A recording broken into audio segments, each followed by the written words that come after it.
ओम गुरुर्ब्रह्मा गुरुर्विष्णु गुरुर्देवो महेश्वरा गुरुर्साक्षात् परब्रह्मो तस्मै श्री गुरुवे नमः।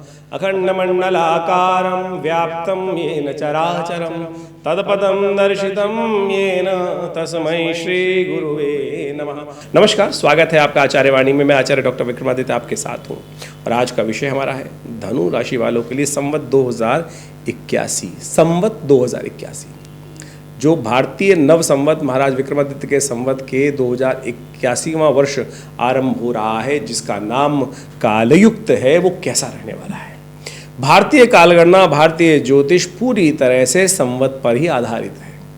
हम नववर्ष पर नया वर्ष भाग्य देखने का प्रयास करते हैं, नव दिन देखने का प्रयास करते हैं, कैसा रहेगा वर्ष देखने का प्रयास करते हैं, तो वो तो हम अलग तरह समझाने का प्रयास करते हैं लोगों को। लेकिन संवत की वास्तविक कैलकुलेशन, वर्षफल की वास्तविक जो स्थिति है, वो हम वर्ष को जान समझने का प्रयास करें कि वर्ष क्या कुछ लेके आ रहा है, तो वो चैत्र के शुक्ल पक्ष की प्रतिपदा से ही देखा जाता है। तो इस वक्त इस बार का जो नव संवत है, भारतीय संवत, महाराज विक्रमादित्य का संवत, जिसका नाम कालयुक्त है, वो आरंभ होने जा रहा है 9 अप्रैल से। और उस दिन मंगलवार है, तो राजा हुए मंगल और मंत्री हुए शनि महाराज। और देवयोग से इस वक्त ग्रहों का योग ऐसा चल रहा है कि शनि मंगल की युति भी चल रही है। और आपकी राशि के अनुसार से हम बात करें तो ये युति आपके पराक्रम वाले भाव में चल रही है, शनि मंगल की युति, सूर्य राहु की युति चल रही है। और ऐसे में ये वर्ष 2081 क्या कहता है आपके लिए? देखिए, ये वर्ष 2081 धनु राशि वालों के लिए दिखाता है कि ये वर्ष आपके लिए सम्मान को दिलाने वाला रहेगा। ये वर्ष आपके लिए विशेष तौर पर आपके पराक्रम को बढ़ाने वाला रहेगा। ये वर्ष आपके लिए विशेष तौर पर कई प्रकार से कुछ लाभ स्थिति बना सकता है, धन की स्थिति को ठीक कर सकता है, लेकिन शत्रुओं को भी वर्धन करने के योग बनाने वाला है। शत्रुओं बढ़ने वाला है, स्वास्थ्य का भी ध्यान रखने की जरूरत है धनु राशि वालों को। अननेसेसरी की एंजाइटी ना बढ़ाइएगा। आलस आप ज़्यादा करने वाले हैं, इस समय में समस्याएं उत्पन्न करने वाले हैं आप आलस के दृष्टिकोण से। आपकी बुद्धि जो है, बृहस्पति परिवर्तन की तरफ जा रहे हैं। बृहस्पति की आपसे अच्छी स्थिति क्या है कि बृहस्पति महाराज शनि के दृष्टि से के व्यू से बाहर हो गए हैं। पिछले 2-3 वर्षों से ऐसा योग चल रहा था, या तो बृहस्पति महाराज, देखिए सबसे बढ़िया जो ग्रह माने जाते हैं कुंडली के अंदर, देवता के खासतौर पर देव गुरु जो माने जाते हैं, सबसे सात्विक ग्रह माने जाते हैं, बृहस्पति माने जाते हैं। और वो शनि से दृष्ट चल रहे थे। शनि ने कंट्रोल कर रखा था सब कुछ। जन्मपत्री के अनुसार से यदि हम ज्योतिष के दृष्टिकोण से देखें, या तो शनि या राहु, दोनों ग्रहों के आघोष में बृहस्पति महाराज की स्थिति पिछले 2-3 वर्षों से बड़ी विचित्र बनी हुई थी। बृहस्पति खुल के काम नहीं कर पा रहे थे। तो आपकी राशि के अनुसार से यदि हम बात करें, बृहस्पति आपकी राशि के स्वामी हैं और वो इस वक्त आपकी पंचम भाव से निकलकर इस वर्ष आपके छठे भाव में जाने वाले हैं। पंचम भाव से निकलकर छठे भाव में जाना, बृहस्पति का छठा भाव शत्रु का भाव माना जाता है, रोग का भाव माना जाता है। वहाँ वृद्धि तो करेंगे, लेकिन सफलता अवश्य दिलाएंगे। शनि की दृष्टि से बाहर आने के कारण से बृहस्पति के सत्वगुण जो है वो बढ़ेंगे, लाभ देने के योग बनाएंगे। शनि भी खराब नहीं है इस बार, विशेष तौर पर क्योंकि शनि स्वग्रही होकर आपके पराक्रम वाले भाव में बैठे हैं। यदि आप समझ पाए, लोग आपको आलसी कह सकते हैं, लेकिन आप समझ के तैयार नहीं होंगे। वैसे तो आप स्वयं गुरु व्यक्ति हैं, आप किसी को अपने से बड़ा मानने को तैयार नहीं है, लेकिन थोड़ा बहुत शिक्षा हमको लेने का प्रयास करना चाहिए, अच्छी बातें सुनने का प्रयास करना चाहिए। अनुभव से कोई व्यक्ति आपके समक्ष कुछ बात कर रहा है तो उसको तवज्जो देने का आपको प्रयास करना चाहिए, तब आप बहुत बढ़िया तरह से वारे न्यारे करा सकते हैं। राहु अभी भी आपके लिए बड़ी विचित्र स्थिति में बैठे हुए हैं। पंचम चतुर्थ भाव में राहु सुख के स्थान पर कुछ ना कुछ लगातार कष्ट देने के योग बनाते रहेंगे। तो ऐसे में इस संवत में कई क्षेत्रों में आप लाभ प्राप्ति करने के योग बना सकते हैं, यानी किसी भी प्रकार ये न प्रकार सफलता प्राप्त करने के योग तो आपकी राशि के अनुसार से बहुत अद्भुत प्रकार से बने हुए हैं। तो हम ये कह सकते हैं पिछले 2-3 सालों से आपकी राशि में जो कुछ 7.5 खत्म होने के विशेष तौर पर बाद भी शनि महाराज जो स्थिति में बैठे हुए हैं, वो चीज़ों को स्लो कर रहे हैं। लेकिन यदि आप चीज़ों को सही समझ लें तो बहुत सुंदर तरीके से आप आगे बढ़ने के योग बना सकते हैं। इसके लिए सबसे पहले आपको अपने आप को थोड़ा प्रोवोक करना पड़ेगा। शनि महाराज बहुत सुंदर तरीके से हैं, लेकिन थोड़े आलसी बना रहे हैं। इस बात को पुनः समझ लीजिए, तो थोड़ा मंगल को ताकत देने का प्रयास कीजिए। देखिए, इस वक्त राजा जो है ना, मंगल है, राजा मंगल है। और मंगल विशेष तौर पर आपकी राशि के अनुसार से यदि हम बात करें तो बुद्धि के स्वामी हैं। और जब संवत आरंभ हो रहा है तो ग्रहों की युति भी बनी हुई है, मंगल की और साथ साथ शनि की युति बनी हुई है। दोनों के दोनों कुंभ राशि में चल रहे हैं और ये युति ठीक होती नहीं है। और साथ साथ इस वर्ष 9 अप्रैल को जब नव संवत आरंभ होगा, विक्रमादित्य संवत जिसको कहा जाता है काल जो विश्वयुक्त संवत जो है, ये आरंभ जब हो रहा है, उस दिन मंगलवार है। तो राजा हो गए मंगल और मंत्री हो गए शनि। दोनों अलग अलग प्रवृत्ति के ग्रह हैं।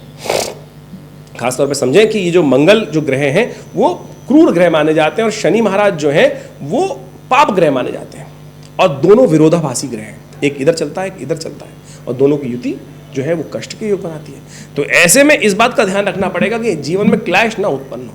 तो आपके कई मामलों में इस वर्ष क्लैश उत्पन्न करने के योग बना सकते हैं, और वो मन की शांति को भंग करने के योग बना सकते हैं, जीवन में सुख को कम कर सकते हैं। माँ के साथ में खासतौर पे संबंधों को ठीक रखने का प्रयास कीजिएगा। माता के साथ अपने घर के लिए, जमीन जायदाद के लिए राहु का योग यहाँ कष्ट देने के योग दे रहा है। इनको ठीक करने के लिए आपको करना होगा खास उपाय। ऐसे में आपके समस्त ग्रहों को ठीक करने का जो दारोमदार है वो राजा पर ही है, मंगल पर ही है। मंगल का दिन होता है हनुमान जी का। तो हमारे सुझाव के अनुसार से हनुमान जी को सहारा लीजिए आप। हनुमान जी क्या है, और देवता चित्तन धनहि हनुमत से ही सर्व सुख करई। और जब हनुमान चालीसा में अंतिम में कहा जाता है ना, कृपा करहु गुरुदेव की नाही, तो अगली लाइन में क्या बोलते हैं तुलसी बाबा, जो शतबार पाठ पढ़ जोई छूटई बंद महासुख होई। तो सूत्र वहीं बताया गया है। जो श्रद्धा के साथ हनुमान जी का स्तवन आप करने का प्रयास कीजिए, देखिएगा इस उपाय से आपके ग्रहों की युति जो चल रही है, जो अशुभ चल रही है, और ये युति आपके लिए नहीं पूरे विश्व के लिए भयावह है, पूरे विश्व के लिए भयावह है साहब। आप समझें कि शनि और मंगल का टकराव जो चल रहा है, और इस वर्ष में काल युक्त जो वर्ष आरंभ हुआ है, संवत आरंभ हुआ है, इसमें मंगल शनि दोनों राजा और मंत्री हैं। ये पूरे विश्व में अशांति का वातावरण बना सकते हैं। रशिया में तो युद्ध चल ही रहा है इस वक्त, यूक्रेन में भी चल रहा है, स्थिति खराब है, और साथ साथ इजराइल, ईरान, ये सब, अमेरिका, ये सब के सब कहीं ना कहीं कुछ गलत विस्फोटक योग बना सकते हैं। ISIS जैसे लोग जो हैं इस वक्त पूरे विश्व को इस योग में बहुत नुकसान दे सकते हैं। लेकिन व्यावसायिक दृष्टिकोण से ये योग जो है अच्छा है, क्योंकि इस बार जो संवत है वो वैश्य के घर जाके बैठा है। धन व्यापार के लिए स्थिति अच्छी दिखाई देती है, और आपके लिए आपकी राशि के अनुसार से जो स्थिति बन रही है उसको आप समझ लें। तो आपको सबसे पहला जो काम करना है, शनि को ठीक करने का प्रयास करना है। शनि आलस कराएगा लेकिन खराब लाभ देगा, लेकिन आप अपने आप को आलस की प्रवृत्ति से हटाइए। शनि धर्म को भी देख रहा है, धर्म से आपको दूर कर सकता है, पूजा पाठ भगवान की आराधना से दूर कर सकता है। तो हमने कहा ना, हनुमान जी का स्तवन लगातार करने का प्रयास कीजिए। इसके अलावा हम चाहेंगे जन्मपत्री अच्छे से विवेचना कराएं और उसके बाद चीज़ों को समझने का प्रयास करें। देखिए, शनि की दृष्टि जो पड़ रही थी बृहस्पति पर, वो हट गई।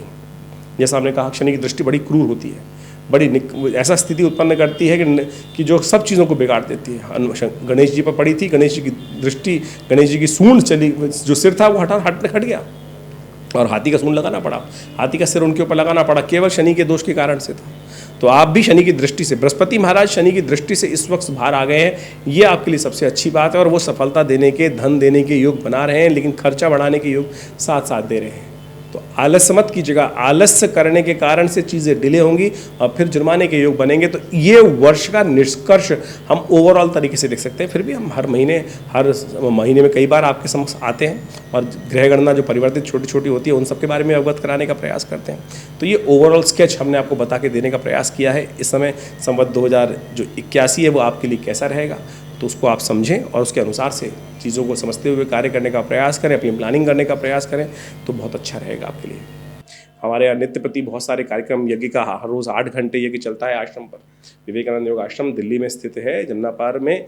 बहुत बड़ा लक्ष्मी नगर क्षेत्र में आश्रम है, जो करीब पिछले 50 सालों से आध्यात्मिक क्षेत्र में अद्भुत कार्य करने का प्रयास कर रहा है, योग के क्षेत्र में अद्भुत कार्य कर रहा है। हमारे पिता आचार्य श्री केशवदीज महाराज ने 1960 के दशक में इस आश्रम की स्थापना करी, और यहाँ भगवती का बहुत सुंदर श्री विग्रह 1947 मुल्तान से आकर यहाँ श्री विग्रह विराजित है।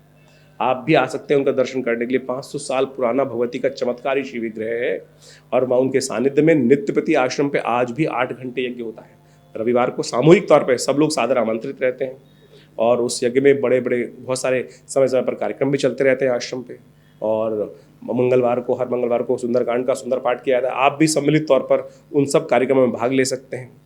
भारतीय संस्कृति के ऊपर, योग विज्ञान के ऊपर, ज्योतिष के ऊपर आश्रम के द्वारा करीब 50 से ऊपर किताबें, पुस्तकें हमने प्रकाशित करने का प्रयास किया है, और उन सब पुस्तकों के माध्यम से हमने भारतीय पराविद्याओं के संबंध में अद्भुत जानकारी देने का प्रयास किया है। आप सब उनको अध्ययन कर सकते हैं। मुद्राओं के क्षेत्र में तो इतना जबरदस्त कार्य हमारे पूरा विश्व में जो पहुँचाया गया है कि मुद्राओं के द्वारा कैसे विभिन्न रोग ठीक कर सकते हैं। सपोज किसी के कान में दर्द है, ये शून्य मुद्रा पहली उंगली अंगूठे के साथ लगाकर यहाँ बीच में लगा दीजिए, 3 मिनट में कान के दर्द से निजात दिलाने का सुंदर योग बना सकती है। यदि किसी को हार्ट की समस्या है, तो ये मेरे पिता आचार्य श्री केशव देव जी की अद्भुत खोज है, मृत संजीवनी मुद्रा। पहली उंगली अंगूठे के साथ लगाकर या बीच में, और बीच की दोनों उंगलियों को अंगूठे के साथ लगा देने से चमत्कारी मृत संजीवनी मुद्रा बन जाती है। ये अद्भुत है। विद इन 3 सेकेंड दिस मुद्रा is capable of giving the first aid to the heart patient. और अगर कोई पेशेंट है और लगातार इस मुद्रा का करे हार्ट डिसीज, तो आप माने धीरे धीरे हार्ट साउंड हो जाता है। और हृदयाघात इस वक्त पूरे विश्व में बड़ी बड़ी समस्या बनी हुई है। तो इस संबंध में भी बहुत सारी करीब करीब जो हमने पुस्तकें बताई आश्रम की तरफ से प्रकाशित की गई है। योग, प्राकृतिक चिकित्सा, आयुर्वेद के ऊपर पूरा हॉस्पिटल संस्थान में बनाया गया है। 100 बेड का हॉस्पिटल है, कार्य कर रहा है, भारत सरकार के पैनल पर है। और बहुत सारी अद्भुत बीमारियों, बहुत विचित्र बीमारियों के लिए, लाइफस्टाइल डिसऑर्डर डिजीज के लिए, चाहे वो डायबिटीज़ है, चाहे वो शुगर है, उन सब के ऊपर भी हमारे आश्रम पे सुंदर तरीके से इस हॉस्पिटल के द्वारा कार्य किया जाता है। विवेकानंद नेचर क्योर हॉस्पिटल योग आश्रम के नाम से ये संस्थान रजिस्टर्ड है और आप सब उसमें सुविधा ले सकते हैं। गौशाला का, गौ सेवा का बहुत सुंदर कार्य किया जाता है। भंडारे इत्यादि का समय नित्य प्रति चलते ही रहते हैं भंडारे। तो आप सब भी हमारे इस आश्रम से जुड़े। और जन्मपत्री के संबंध में हमारा जो एक अद्भुत अध्ययन इस प्रकार से है कि आमतौर पर जन्मपत्री जो लोग देखते हैं उनका सिंपल एक बड़ा व्यवसाय हो गया है। नक बेच दो, यंत्र बेच दो, कुछ और बेच दो, यानी बेचने वाला काम। ज्योतिष वास्तविक तौर पर कोई चीज़ बेचने, आपके शरीर के अंदर सब कुछ है। जैसे आपका शनि खराब है तो जरूरत ही नहीं कुछ नग पहनने की, केवल ये मुद्रा का अभ्यास करके आप मुद्रा हाथों के द्वारा बिना किसी खर्च करे हुए आप उपायों को कर कर आप अपनी समस्याएं ठीक कर सकते हैं। जैसे किसी की शनि खराब चल रहे हैं तो यदि पहली उंगली, बीच वाली उंगली शनि की उंगली होती है, आमतौर पर जानते होंगे, इसी के द्वारा यदि घटा बढ़ाकर कौन से ग्रह का कौन सा उपचार करना है वो आप कर सकते हैं। हम समय समय पर हम कई बार बताते भी हैं ज्योतिष के अपने इन कार्यक्रमों के माध्यम से। तो हमारा संस्थान अद्भुत रूप से भारतीय पराविद्याओं के संबंध में अद्भुत कार्य कर रहा है। आशा करते हैं आप आश्रम से जुड़ेंगे। फ़ोन नंबर्स आपके सामने स्क्रीन पर है। जन्मपत्री का विश्लेषण सही से करने की आवश्यकता है। हम जो यहाँ पर आपको बताते हैं वो जनरल प्रेडिक्शन, राशि के अनुसार से, लग्न के अनुसार से बताने का प्रयास करते हैं, लेकिन आपकी जन्मपत्री क्या है, क्या योग लेकर आप पैदा हुए हैं। एक ही समय में बहुत लोग पैदा हो रहे हैं, लेकिन क्षण क्षण मात्र पे वो परिवर्तन होता है। और उन परिवर्तनों को अच्छे से अध्ययन करके यदि जन्मपत्री को समझने का प्रयास किया जाए तो बहुत कुछ अंदाजा लगा सकते हैं। तो आप जुड़े हमारे इस संस्थान से, विवेकानंद आश्रम से, आपको लाभ होगा, जीवन में परिवर्तन के योग बनेंगे। धन्यवाद।